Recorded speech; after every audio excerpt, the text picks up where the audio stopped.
Buenos días a todas y a todos. Gracias por acudir a la convocatoria de prensa de la Vicepresidencia Segunda y Consejería de Sanidad y Servicios Sociales de la Junta de Extremadura. Me acompaña la Directora General de Salud Pública del Servicio Extremeño de Salud, doña Pilar Guijarro, y me acompaña también el gerente del Servicio Extremeño de Salud, don Ceciliano Franco Rubio.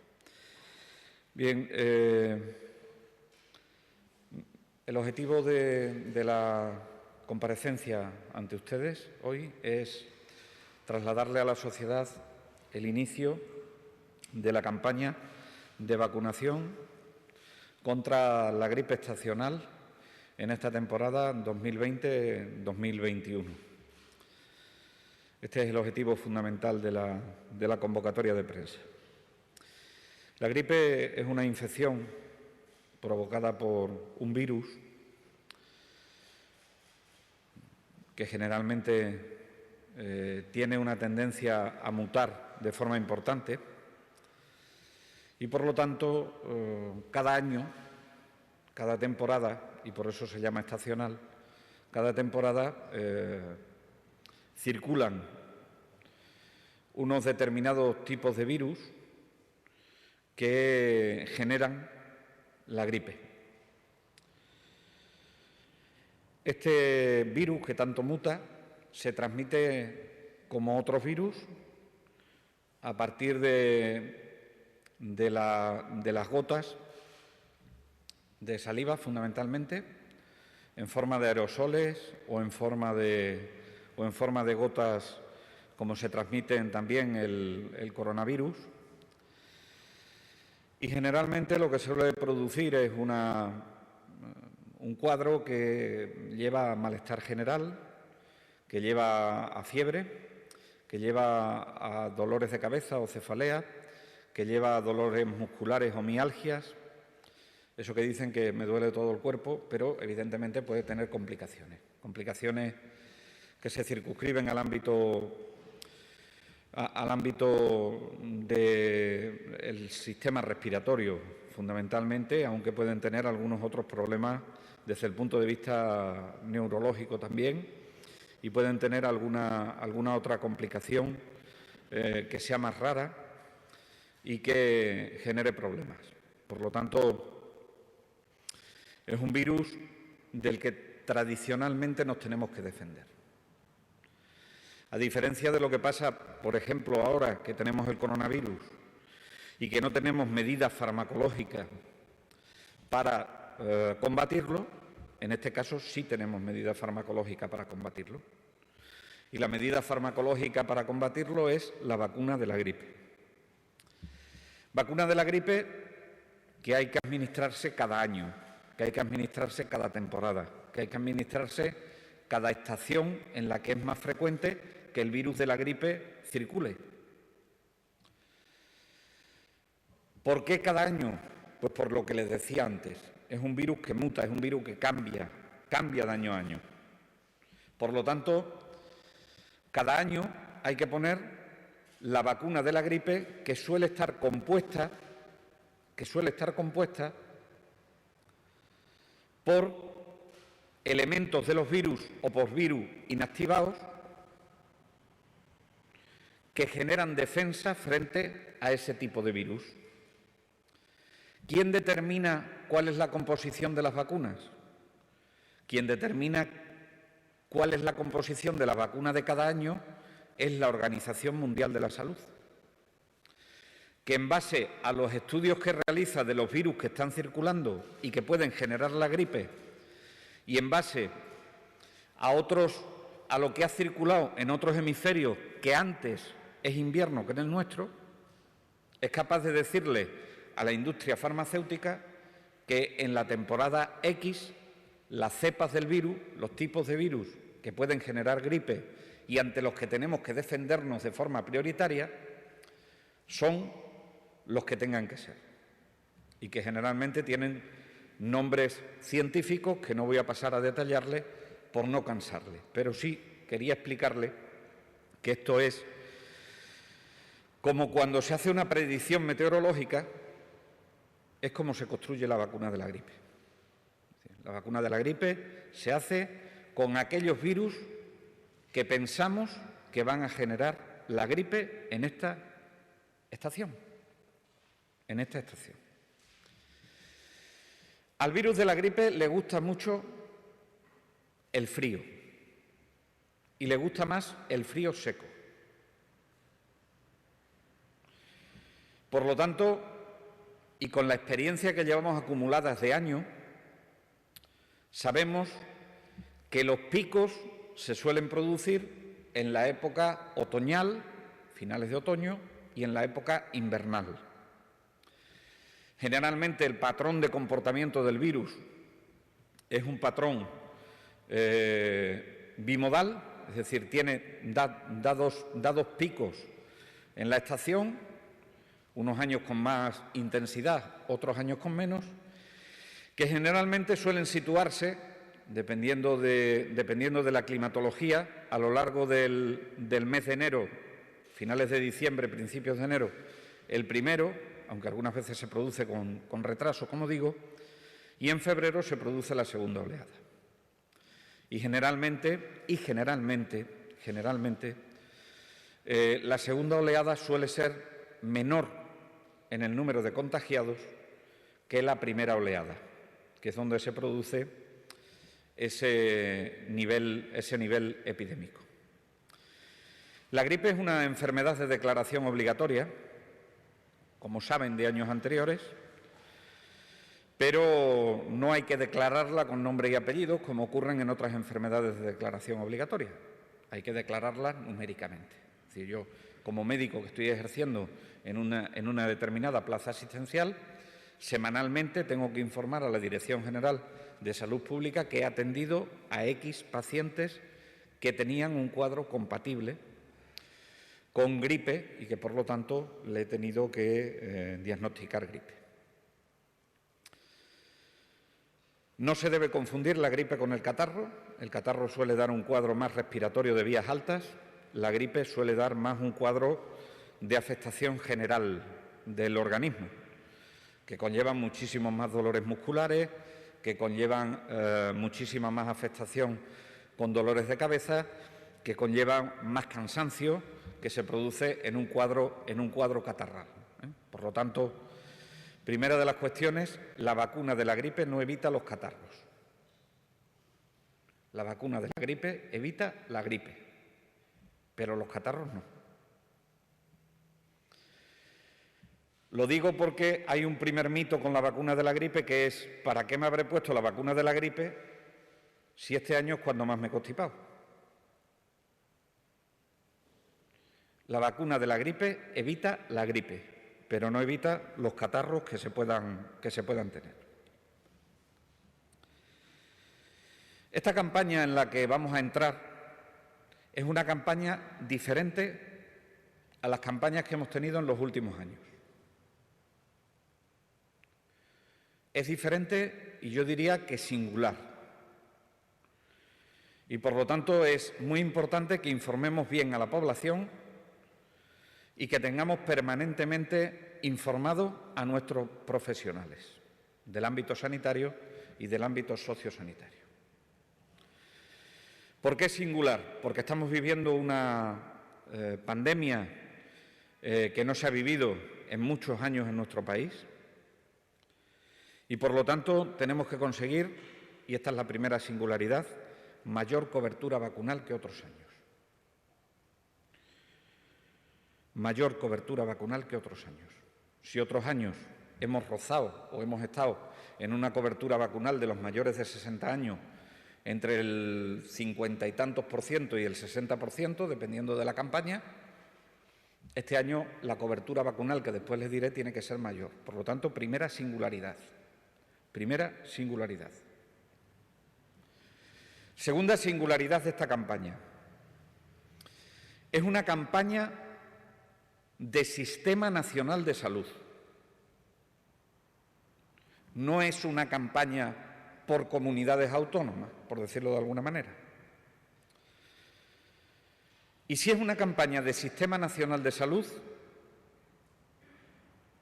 se vacuna lo público, pero se vacuna también lo privado, porque lo que pretendemos es que, a través del Sistema Nacional de Salud, consigamos las máximas coberturas vacunales. Por decirlo de alguna manera, para que se entienda, es una campaña de Estado. Es una campaña de Estado. Y la tercera singularidad es que, para conseguir los dos objetivos o las dos singularidades anteriores que les decía, disponemos de un mayor número de dosis que en campañas anteriores y, además, incorporamos una vacuna nueva que incorpora más tipos de virus y que genera de forma más importante las defensas, que ustedes la escucharán como la vacuna tetravalente, que no la ha habido en campañas anteriores y que va destinada a una población muy mayor en régimen de institucionalización, es decir, que viven en residencia o que viven en pisos tutelados. Porque esas personas muy mayores, mayores de 80 años o de una edad igual a 80 años, su sistema inmunitario, su sistema de defensas le cuesta más trabajo generar las defensas y, por otro lado, tenemos la obligación de tenerles más protegidos que otros años. Por lo tanto, esas son las tres singularidades que marcan lo que va a ser la campaña de vacunación de la gripe estacional 2020-2021. Otra singularidad que tiene esta campaña de vacunación es que se adelanta en la fecha de inicio con respecto a otros años. Generalmente se suele poner en la tercera o en la cuarta semana de octubre y este año la ponemos en la primera quincena de octubre. Y esto tiene sus motivos. Y los motivos son que tenemos que proteger el sistema sanitario de sobrecarga asistencial,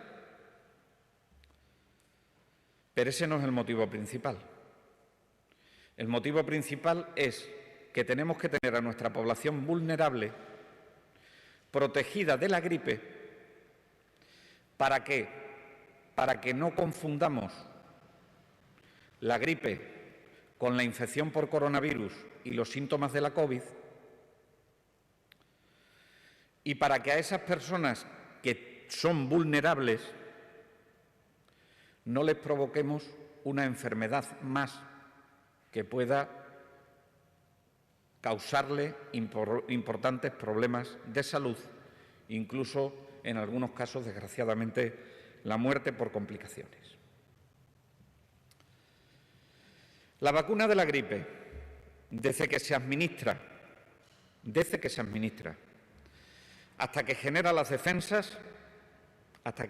defensas deseadas, necesita entre 10 y 15 días. De ahí que tengamos que adelantar la campaña de vacunación para que podamos alcanzar el máximo tiempo posible de cobertura de vacunaciones. Y, en segundo lugar, decirles que el máximo de inmunidad, el máximo de defensas, se alcanza entre los 2 y 3 meses, que, si echan los cálculos, es cuando se pueden producir las dos oleadas epidémicas de la gripe. Y ojalá nos comportemos como en las dos campañas anteriores, donde Extremadura en muy pocas ocasiones, afortunadamente, alcanzó los umbrales epidémicos en materia de la gripe. La protección que ofrece la vacuna dura 6 meses, aproximadamente. Dura 6 meses. Con lo cual tendríamos cubierto todo el periodo donde la climatología nos puede hacer que tengamos circulación del virus de la gripe.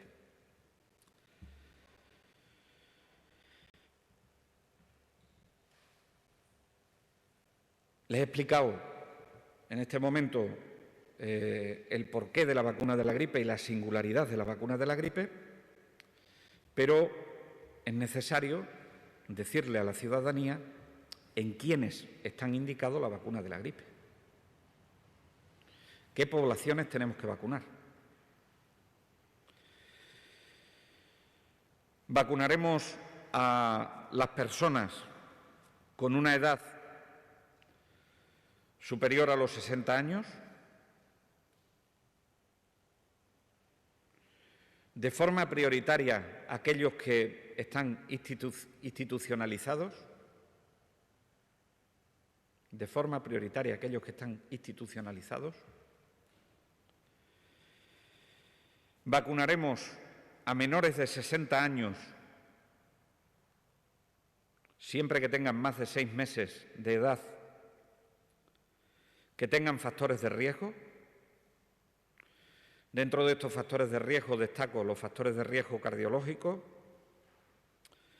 los factores de riesgo respiratorios, los factores de riesgo neurológicos, los factores de riesgo las enfermedades renales. Destaco las enfermedades de la sangre, porque afectan al sistema de las defensas, a enfermedades que pueden comprometer las defensas, como es padecer cualquier tipo de cáncer, la celiaquía, que es una alteración fundamental del sistema inmunitario, la enfermedad inflamatoria intestinal y aquellas personas que tienen enfermedades que les generan una bajada de defensa. Por ejemplo, aquellas personas que están infectadas por el VIH y que han desarrollado la enfermedad de SIDA y, por lo tanto, están inmunocomprometidos, así como otras personas que toman determinados medicamentos.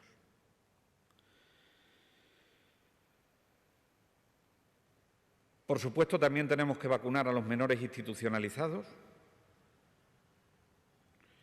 y a los menores que toman de forma crónica aspirina por cualquier motivo. Aspirina en cualquiera de sus formas o en sus marcas de fantasía. Por ejemplo, el Adiro es una marca de fantasía que lo que lleva es aspirina dentro y que necesita ser tomada en determinadas circunstancias. Se incorporan dos novedades en la indicación de las poblaciones de riesgo a vacunar. Uno, aquellos menores que han nacido prematuros, por debajo de las 32 semanas de gestación. Y se incorpora también la vacunación en las embarazadas en la época de puerperio hasta los 6 meses. Las embarazadas se pueden vacunar en cualquier trimestre del embarazo sin ningún riesgo para ellas ni para el feto, al contrario, ventajas para ellas, ventajas para el feto y ventajas para el niño en los primeros meses, sobre todo en el periodo de lactancia, y por eso se recomienda también en el puerperio. Estos son los grupos que vacunamos por el riesgo que tienen. Pero también tenemos que vacunar a gente que, bien desde el punto de vista laboral o desde el punto de vista familiar, supongan una transmisión de riesgo a esas personas que son vulnerables. Me estoy refiriendo al personal sanitario, al personal sociosanitario y me estoy refiriendo a los familiares que conviven con personas que tienen factores de riesgo. Pues son personas que están en la cadena de transmisión del virus, que si bien ellos pueden coger el virus y no afectarles, si conviven con una persona que tiene factores de riesgo, sí pueden transmitírselo y, por lo tanto, pueden generarle un problema de salud importante. Y, por último, la vacuna tiene unas indicaciones sociales. Y las indicaciones sociales son aquellos cuerpos esenciales, aquellos trabajadores y trabajadoras esenciales que de tener gripe y tener que estar en incapacidad temporal o en una baja médica, como dice la gente, Su labor es imprescindible para la sociedad. Su labor es imprescindible para la sociedad. Por lo tanto, esos son los tres principales grupos de riesgo, cadena de transmisión e importancia social a los que se debe vacunar. Cuando intentamos tener unas cifras de cobertura como las que nos planteamos tener, es porque queremos generar un valor añadido más al valor que tiene la vacuna desde el punto de vista individual. Y es que de conseguir esas cifras de cobertura vacunal se produce lo que se denomina inmunidad de rebaño, inmunidad poblacional. Y en esa inmunidad poblacional lo que hace es que ese ambiente epidemiológico no sea favorable para el virus.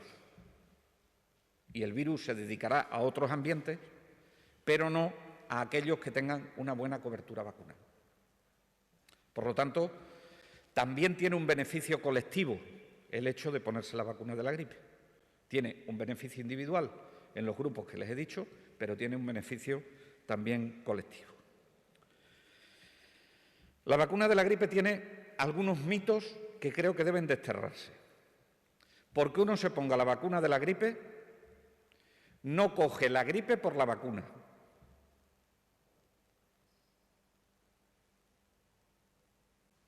¿Qué es lo que ocurre? Les acabo de decir, se puede tener catarro y haberse vacunado de la gripe, pero la vacuna de la gripe también se fabrica en función de los virus que se piensan que van a circular. Pudiera que se diese la circulación de otro virus que también produce la gripe para el que no estamos inmunizados y se le produzca la gripe. Pero eso no significa que poniéndose la vacuna uno se vaya a coger la gripe. Y esto es un mito que está implantado en la sociedad. Las reacciones generalmente de la vacuna son unas reacciones locales en el lugar de la inyección, que duran unos días. Y hay, de forma menos frecuente, algunas repercusiones en el resto del organismo, que provoca algunos síntomas que son muy leves y que en ningún caso deben evitar que la gente se vacune. Y luego, como ha venido este mundo de los negacionistas a través de las redes sociales, decirle que ponerse la vacuna de la gripe no resta defensas para luchar contra el coronavirus si nos infectamos por el coronavirus. Nuestro sistema de defensa está preparado para luchar contra varias infecciones a la vez. Y el que se generen defensas contra la gripe por habernos vacunado no significa que se vayan a producir menos defensas para luchar contra el coronavirus si es que nos infectamos por el coronavirus. Por lo tanto, yo creo que esos mitos deberíamos, en la medida de lo posible, desterrarlos para que la gente acceda a la vacunación. Mitos, procedimiento de vacunación. Pero ¿cuáles son los objetivos que nos marcamos en esta campaña? ¿Qué es lo que tenemos que conseguir entre toda la sociedad, entre el sistema sanitario y entre las autoridades en este momento? Tenemos que conseguir que el 75% de las personas que tengan una edad igual o superior a 65 años en esta temporada se vacunen.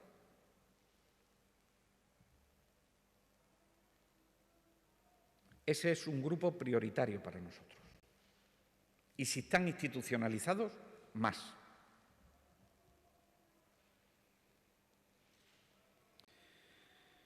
Tenemos que conseguir que nuestro personal sanitario y nuestro personal sociosanitario, aquel que trabaja en los centros residenciales, en el 75% se vacunen también. segundo objetivo prioritario de esta campaña de vacunación. Y el tercer objetivo es que el 60% de las personas en riesgos, que les he dicho antes, y además las mujeres embarazadas, así como los trabajadores esenciales, se vacunen, porque todo eso nos dará una inmunidad individual y nos dará una inmunidad de rebaño o una inmunidad colectiva. Para desarrollar este trabajo hemos tenido que hacer una inversión mayor que en las campañas anteriores. Este año tenemos un 45% más de dosis que en la campaña anterior. Dispondríamos en total de más de 390.000 dosis de vacunas para administrar a la población extremeña, que se produce de la suma entre la que hemos adquirido como comunidad autónoma en el acuerdo marco y la reserva estratégica que tiene el Ministerio de Sanidad.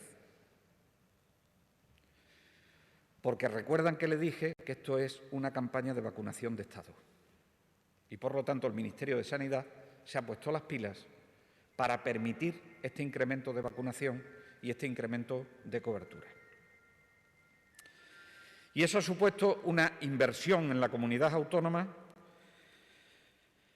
de 2,1 millones de euros, lo que supone un 28,7% más de inversión que otros años. 2,1 millones de euros, un 28,7% más que otros años. Porque estamos convencidos que este año eso es importante.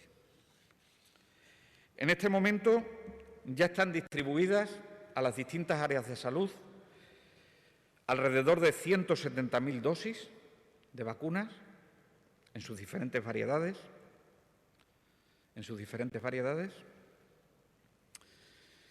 que supondrían que con ellas tendríamos suficiente para la vacunación de al menos lo que fuimos capaces de vacunar en todo el periodo del año pasado. Para en la medida de lo posible, que no se produzca rotura de stock en las vacunas. O dicho de otra forma, que si se produce rotura de stock, se produzca por las empresas que la fabrican, pero en ningún caso por la distribución que tienen que hacer las comunidades autónomas a las distintas áreas de salud.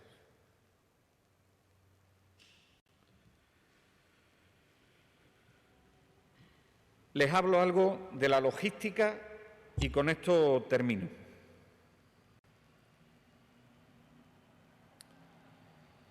Es muy importante que la sociedad sepa que este año la campaña de la vacunación de la gripe tiene las singularidades que les he dicho y, por lo tanto, este año la vacunación no se produce a demanda del paciente. Tenemos los listados de pacientes que se encuentran en nuestro sistema de información asistencial de Jara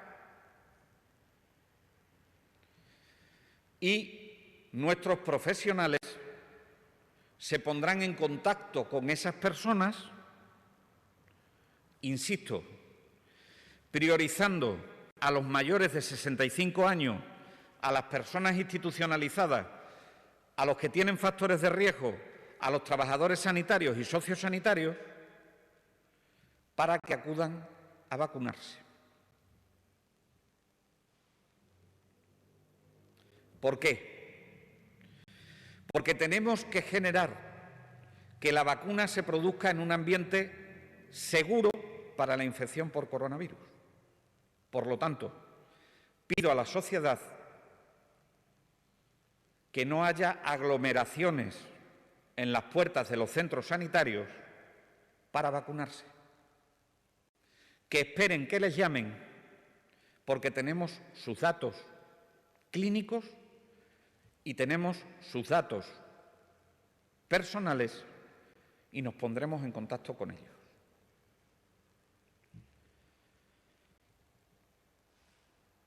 En segundo lugar, hemos detectado en este momento en nuestra base de datos que tenemos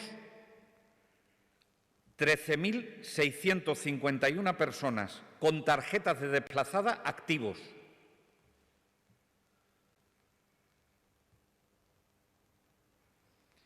Aquellos que no tengan tarjeta de desplazado, pero que vayan a residir durante un tiempo aquí y se encuentren dentro de los grupos de riesgo, la recomendación es que soliciten la tarjeta de desplazados.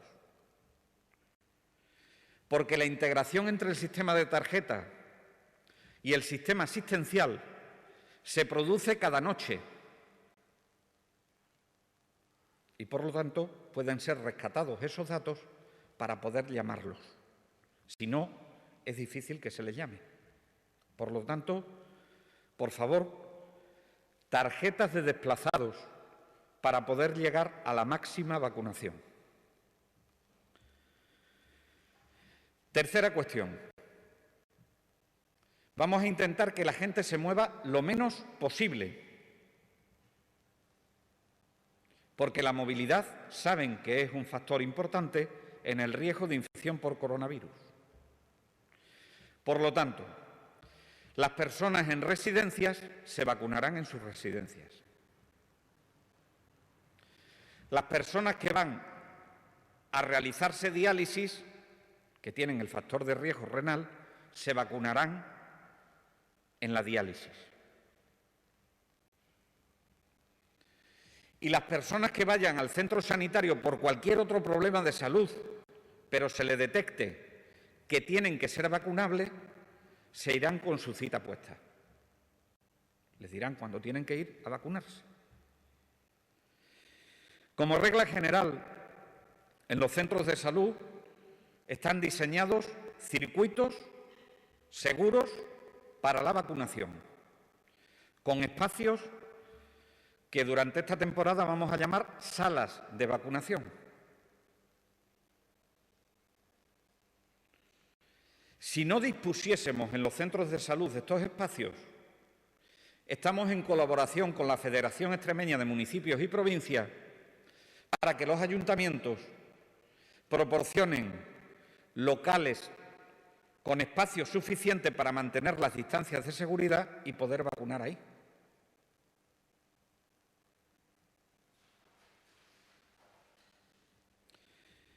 En líneas generales, aunque esto habrá que estar pendiente y hay variabilidades entre las distintas áreas de salud por la diferencia demográfica que tienen las distintas áreas de salud, decirle que en los centros de salud generalmente se va a utilizar el horario de tarde para las vacunas. El horario de tarde para las vacunas. En los consultorios locales no. En los consultorios locales se utilizará una franja horaria en el horario de la mañana, que puede ser a última hora o puede ser como tengan organizado la actividad asistencial.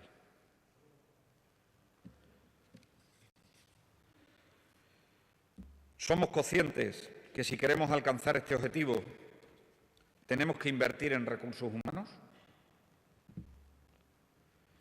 porque es necesario que con la actividad que en este momento está desarrollando la atención primaria de salud en diferentes ámbitos, es necesario que reforcemos el papel de los equipos de atención primaria y se reforzará con personal de administración los equipos de atención primaria y se reforzarán con actividad extraordinaria del personal de enfermería para poder realizar la vacunación de la forma lo más seguro posible. Así como la vacunación, que es un acto clínico, y que requiere de un control clínico cuando se administra en aquellos centros donde no haya puntos de atención continuada y se necesite el control de un médico, pues por cualquier reacción adversa que se pueda tener, también se reforzará en este sentido.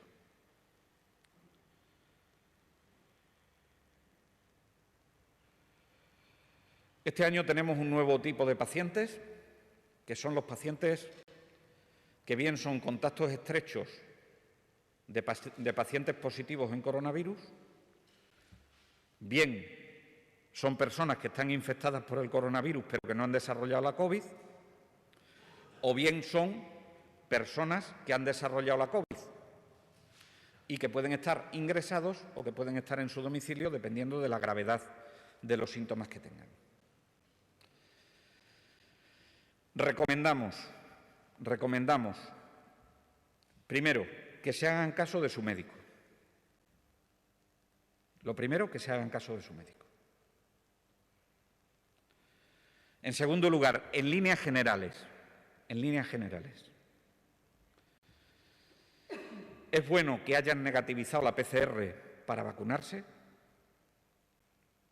y es bueno que aquellos que tengan la PCR negativa y estén en periodo de cuarentena, tengan o no tengan síntomas, hayan pasado el periodo de cuarentena, el periodo de aislamiento, que como saben ustedes son 10 días en el último protocolo del Ministerio. No obstante, los pacientes que se fíen de su médico de cabecera, que es quien mejor le puede asesorar en su situación clínica concreta. Y termino. Estamos en unos momentos históricos, con una infección como es la del coronavirus, que ha azotado a esta sociedad de forma importante.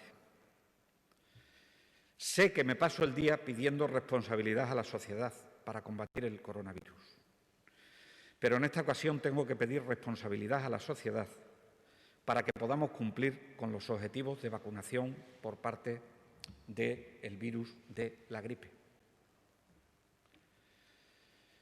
Porque de ello depende que esas personas que son más vulnerables y que han aportado tanto a esta sociedad y que nos han permitido que tengamos una sociedad mejor, porque generalmente son personas de edad, nos valgan de estímulo para que nos vacunemos aquellos que estén o estemos dentro de los grupos de riesgo, dentro de los grupos de transmisión de la enfermedad o dentro de los grupos de interés social que les comentaba en la primera parte de mi intervención. Iremos monitorizando y tendremos un contacto estrecho con el Ministerio de Sanidad.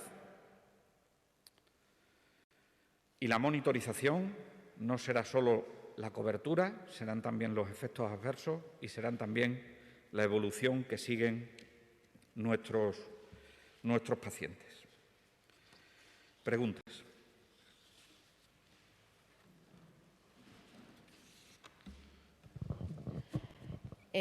Hola, buenas. Yo quería saber si nos puede concretar un poco más la fecha. Ha dicho la primera quincena de octubre. El 13. Vale. Y luego también quería saber... Lamento para los supersticiosos que sea martes y 13. Lo lamento, pero es el 13, cuando empieza. Vale. Y luego quería saber también si de todo el listado que nos ha facilitado de los colectivos que tienen que vacunarse, ¿hay alguno que se haya incluido este año debido a la situación en la que estamos o son ya los que se recomendaban antes? Bueno, vamos a ver.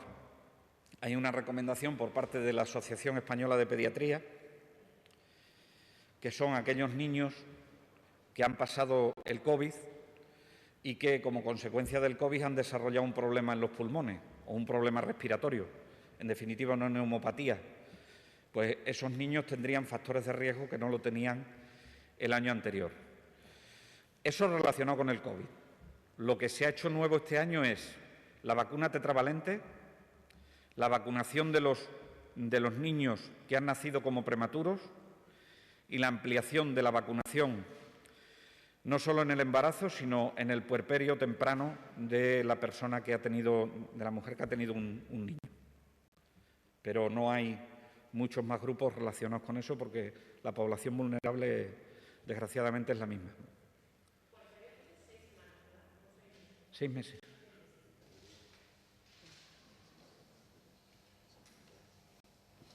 ¿Más? Sí, cuando habla de recursos humanos, ¿nos puede especificar si va a haber contrataciones, ya sea de administración, de sanitario? Sí, sí. Va a haber contrataciones y va a haber ampliaciones de jornada. No puedo especificar ahora mismo hasta dónde vamos a llegar. Estamos en contacto con las áreas y en función de que se vayan desarrollando, incrementaremos el número de efectivos. La enfermería lo tenemos mal porque no tenemos bolsa de enfermería todavía hasta que no pase la época de sustituciones. Ya empieza a haber enfermeras en bolsa y por eso a lo mejor tenemos que adoptar el criterio de realizar lo que se denominan acúmulos de jornadas, horas extras. En definitiva, tiene que haber un incremento en la inversión de recursos humanos, sea por la vía del incremento de jornada o sea por la vía de contrataciones, indudablemente. Pero no le puedo decir en este momento se van a contratar a 15 administrativos o auxiliares administrativos y a 22 enfermeras, porque de momento no lo he calculado.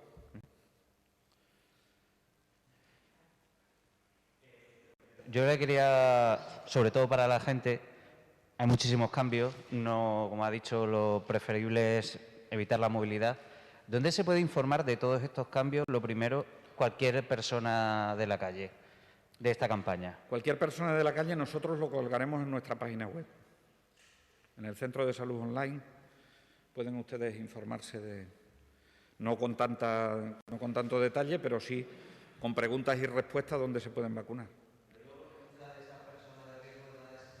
Años a lo mejor no le llega toda esta información que sí debería. Esta información se le ha mandado por circular a todas las gerencias de las áreas de salud de Extremadura. Por lo tanto, aunque no sean consultas presenciales, en sus centros sanitarios le pueden informar de este tema. ¿En algún momento se ha planteado que alguno de estos grupos de riesgo la vacunación fuera obligatoria? Habría que cambiar normativa nacional. Eso pasa lo mismo que en el calendario vacunal de los niños. ¿En alguno de los consejos interterritoriales? Bueno, desde luego a la ponencia de vacunas no ha ido nunca, que yo sepa. Si la ponencia de vacunas, que depende de la Comisión de Salud Pública, del Consejo Interterritorial del Sistema Nacional de Salud, nos dice un día que hay que hacer una modificación normativa para hacer esta vacuna obligatoria, pues se hará como se hace con el calendario vacunal, no solo del niño, sino de la vacunación a lo largo de toda la vida. De momento, yo creo que las recomendaciones están hechas y la mayoría de nuestra población entiende que no debemos trabajar en un modelo paternalista, sino en un modelo participado entre el paciente y el profesional que prescribe, que es el médico. ¿Las personas que no sean de estos grupos de riesgos tienen alguna alternativa para vacunarse? Las personas que no sean de ese grupo de riesgo, le he dicho que es una campaña de Estado, que tenemos que asegurar esos porcentajes de vacunación. Yo creo que si a partir de ahí, porque lo difícil de este año, las casas comerciales fabrican todos los años X dosis de vacunas. Si este año el Sistema Nacional de Salud ha adquirido más dosis de vacunas, será más difícil adquirir la vacuna en la farmacia. Eso no quiere decir que no las haya, las habrá, pero no en la cuantía de otros años.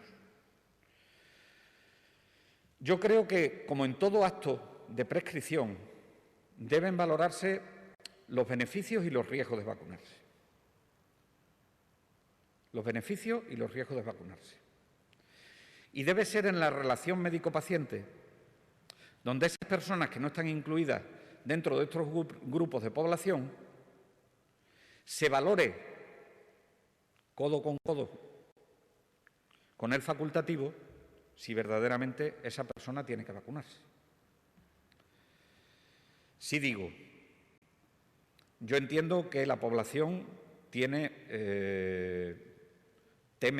al coronavirus y que nosotros esperamos un incremento en la demanda de solicitudes de vacunación. Pero en los que no son grupos de riesgo, no son cadenas de transmisión, no tienen el interés social, debe ser una valoración sopesada, porque como todos los medicamentos tienen su efecto positivo, indudablemente, es segura, pero siempre se deben valorar y poner en una balanza los riesgos y los beneficios y después decidir. Pero siempre irían después de que hayamos alcanzado los objetivos de vacunación. Siempre irían después de que hayamos alcanzado los objetivos de vacunación. Yo sé que esto conlleva cuestiones que pueden ser de ética, pero creo que es necesario hablarle claro a la población en este momento, porque estamos en una situación muy especial. Quería preguntar por otro aspecto. Ha dicho que hay muchos mitos tradicionales con respecto a la vacunación de la gripe. Sí. Gripe, catarro y ahora se une el coronavirus. A la vez hay mucha gente que ahora mismo tú no puedes acudir de buenas a primeras a un centro de salud, a un consultorio, tienes que pedir una cita previa. Claro, todas esas personas que vean relativos síntomas y no sepa diferenciar entre catarro, gripe o coronavirus, ¿qué camino es el que tiene que seguir una vez que tenga algún síntoma y que sea, lógicamente, que no sepa cuál de estas tres enfermedades? Lo único que tiene que decidir la población es si tiene síntomas que son compatibles con el coronavirus. Eso es lo único que tiene que decidir la población. Si tiene síntomas que son compatibles con el coronavirus. Por eso digo. Es decir, yo tenía un profesor de medicina que decía, en España, si se oyen cabalgar, suelen ser caballos y no cebras. Si estás en África, es posible que lo que cabalguen sean cebras. Si ahora mismo, en época de pandemia de COVID, alguien tiene fiebre, debe consultar porque tiene fiebre. Y eso es un síntoma que puede ser COVID.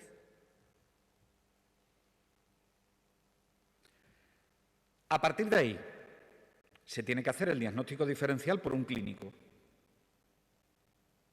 Y el clínico decide en ese momento si espera unos días a ver la evolución o si realiza la PCR y dejarse llevar por quien sabe de esto.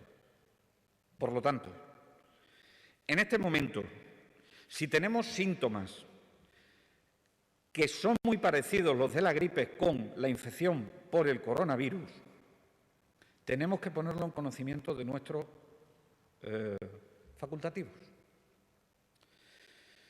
¿Por qué? Porque pudiera ser que se nos estuviese pasando la infección por coronavirus para lo que no tenemos herramientas farmacológicas. Por cierto, hace un par de ruedas de prensa les dije que nos íbamos a dotar con test antigénicos de segunda generación. Los test antigénicos han venido para aclarar esta situación. Porque en 15 minutos te pueden decir si lo que tienes es coronavirus o no tienes coronavirus. Y por lo tanto puede ser otra cosa. Y en los adultos es más fácil. Pero en los niños y niñas hay hasta 14 o 15 virus que pueden provocar un cuadro muy parecido en las épocas otoñales e invernales a lo que es el coronavirus. Por lo tanto, en la pediatría va a tener mucha importancia la utilización del test antigénico. porque además el test antigénico gana en capacidad diagnóstica cuando la persona tiene síntomas. Y por lo que me dice usted, está consultando porque tiene un síntoma determinado. Con lo cual yo espero que entre el diagnóstico diferencial que haga el facultativo más la realización del test antigénico o, en su defecto, la indicación de una PCR,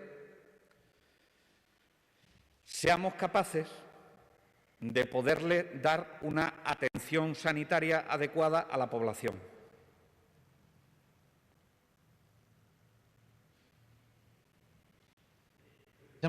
Precisamente yo le quería preguntar sobre este tipo de test, porque hoy Andalucía ha anunciado que se van a realizar en la comunidad escolar, precisamente cuando haya un caso sospechoso, para no aislar a una clase preventivamente y demás, porque en 15 minutos o media hora está resuelta supuestamente si hay un positivo o no. No sé si aquí se ha pensado en llevarlo a cabo o no. Todo mi respeto para la Comunidad Autónoma de Andalucía, que seguro que ha hecho una interpretación responsable de la validez del test.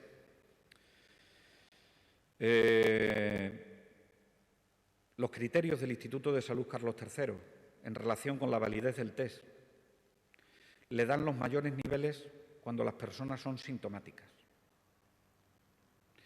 En líneas generales, cuando se produce un caso sospechoso en un aula, el resto de los contactos suelen ser asintomáticos, es decir, no tienen síntomas.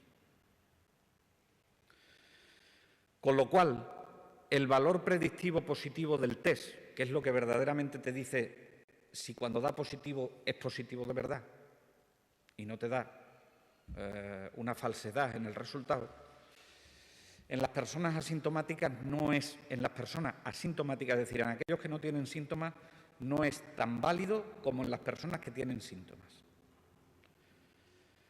Y, de hecho, que yo sepa, puede ser que haya habido una reunión de la ponencia de alertas y yo me la haya perdido, pero que yo sepa, en la ponencia de alertas, de momento, no se ha incluido el test antigénico como cribado en las aulas y en personas asintomáticas, porque acabarás haciendo PCR para salir de la duda.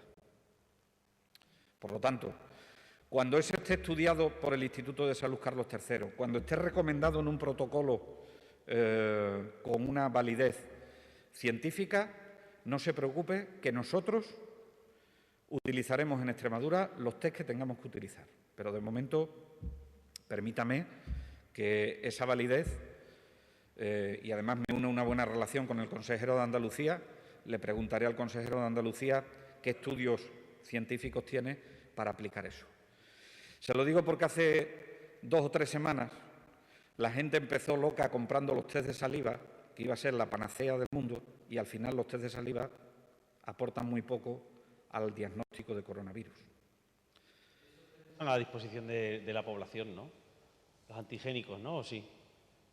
Yo creo que por la privada tú puedes ir a hacerte un test antigénico, lo que yo no sé dónde los hacen. Perfecto. Y otra cosa, ayer tuvimos No obstante, vamos a ver, el test no te lo venden en la farmacia, porque tú no sabes tomarte un froti, digo yo. Uno tiene que estar entrenado para hacerse un froti. Así que esto no es un pinchazo como la glucosa en sangre y me hago una determinación. El test antigénico va con frotis, ¿eh? Y uno tiene que saber tomar la muestra de frotis nasal para poder hacer ese test. Luego, lo tiene que hacer un profesional. Es decir, que esto no es como el predicto. Yo voy a la farmacia, me lo compro y doy positivo o negativo. Esto sí lo quiero quedar claro, porque puede ser que estemos banalizando sobre la realización de estos test antigénicos, y los test antigénicos, la ventaja que tienen es que se realizan sobre frotis. Una última cuestión es, ayer tuvimos un día trágico con 7 fallecidos. Acabamos de conocer también que en una residencia aquí en Mérida, al parecer hay más de 40 o 47 positivos en una residencia de ancianos. No sé si nos puede avanzar algo de las últimas 24 horas, cómo va la situación. Hoy previsiblemente vamos a tener un aumento del número de contagiados. Declararemos un brote en una residencia de aquí de Mérida, que es la residencia Rosalba. Hace unos días que en la residencia nos dieron 5 positivos, si no me falla la memoria, 3 trabajadores y 2 residentes, quiero recordar. Entonces, la actitud que adoptó la Dirección de Salud Pública del Área de Salud de Mérida es realizar PCR a toda la planta donde habían estado trabajando esos trabajadores que habían dado positivos. Es una planta de 60 residentes que se hicieron ayer por la tarde, o ayer al mediodía, no recuerdo exactamente cuándo se han hecho. El caso es que del total de test que se han hecho, de los 60 test que se han hecho, 49 han dado positivos. 49 han dado positivos. Por lo tanto, hoy tendremos que declararlo como brote. Pero lo vamos a dar con todas las cautelas. Y lo vamos a dar con todas las cautelas porque, aunque es verdad que están todos los criterios de validación internos y de calidad de los laboratorios, esta residencia, Rosalba, trabaja muy bien, tiene un excelente plan de contingencia, tiene unos profesionales muy comprometidos y tiene una dirección que colabora de forma excepcional con la organización sanitaria. Todos los residentes que han salido, además, son asintomáticos. Entonces, aunque hoy declaremos el brote, aunque hoy nos suban el número de contagios, vamos en los próximos días a repetirle las PCR a los residentes que han dado positivo. Porque nos produce ciertas dudas, primero que todos sean asintomáticos, es decir, que no haya ninguno que presente síntomas, aunque es verdad que estas personas en líneas generales son autónomas. Y en segundo lugar, que en una residencia con tantas medidas de seguridad en su plan de contingencia hayan dado positivo en este volumen, nos parece que nos hace que lo tengamos que comprobar. Si es así, nosotros desde este mismo momento vamos a actuar como si todos fuesen positivos, pero en los próximos días lo comprobaremos por si hay algunos que han dado falsos positivos, que algunas veces se produce o son infecciones pasadas, que también en algunas ocasiones se producen, ¿no? Pero lamentablemente sí, tenemos que dar hoy un brote en la residencia Rosalba de Mérida y eso hace que en la ciudad de Mérida y en el ámbito de la Comunidad Autónoma de Extremadura hoy lleguemos a un número de contagiados muy superior a lo que es la transmisión comunitaria que tiene Extremadura. Daremos hoy alrededor de 220 casos confirmados.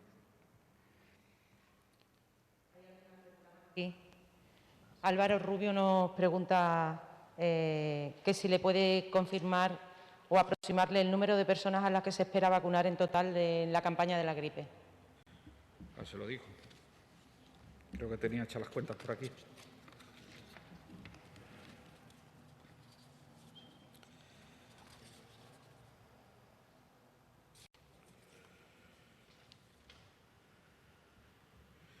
En mayores de 65 años, alrededor de 180.000 personas. Y lo que no tengo es el cálculo en los menores realizado. Eso supondría el 75% del total. Se lo paso, ¿no? Y los otros serán unos 50.000 o 40 y tantos mil, pero vamos, se lo paso, no tengo el dato exacto. Sí tengo el dato de los mayores de 65 años calculados, pero no tengo el otro dato. ¿Una pregunta más? Muchas gracias a todos y a todas.